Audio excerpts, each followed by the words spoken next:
All right, guys, so on that last Nordic, we did kind of a walk around outside and inside, and a lot of people seem to like it, so I'm going to do it again just to kind of show you some of the stuff that I noticed when I'm walking around. This particular boat is on an extreme trailer.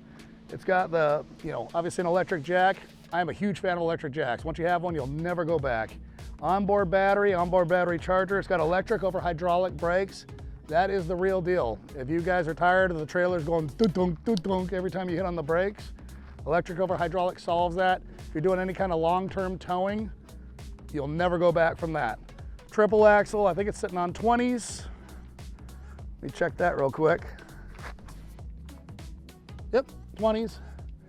The one thing that really takes me back on this boat is the color scheme. It's not the colors I would have chosen, but I really, really like it seeing it in person. You got these kind of that turquoise pin lines, a real nice with a bit of a flake blue in it, but the plum, I would have never thought to put those colors together. The plum makes this boat. It's just absolutely stunning in person. You can see they did the blue right here and it kind of fades back to a plum right here.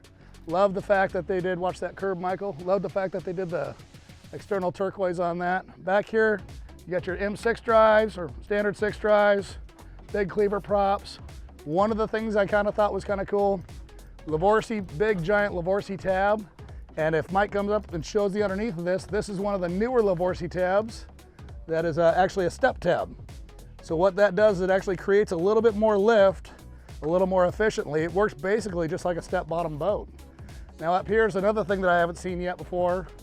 Right here, normally these would be vents right here, which I'm not sure why they didn't vent them, but check that out. Little grab handles to help you get in the boat.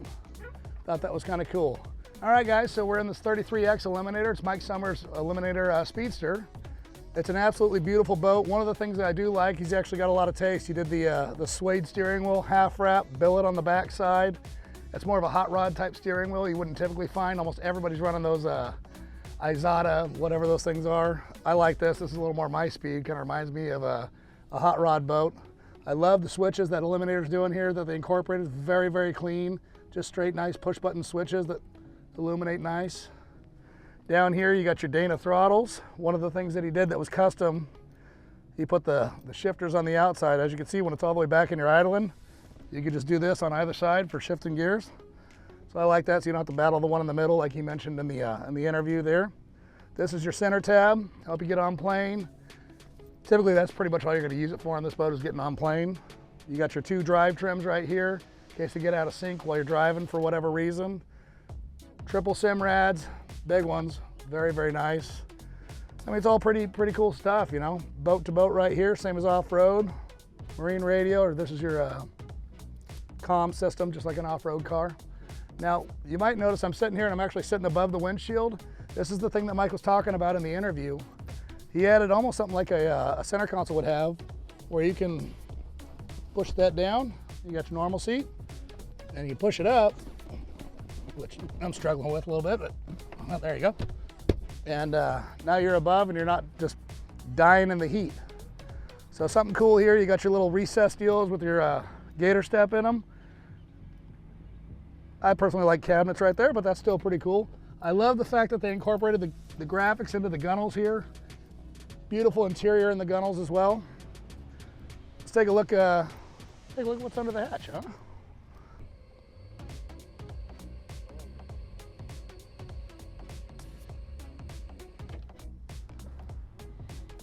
How bitchin' is that? Total gull wing style going up. That's pretty class act.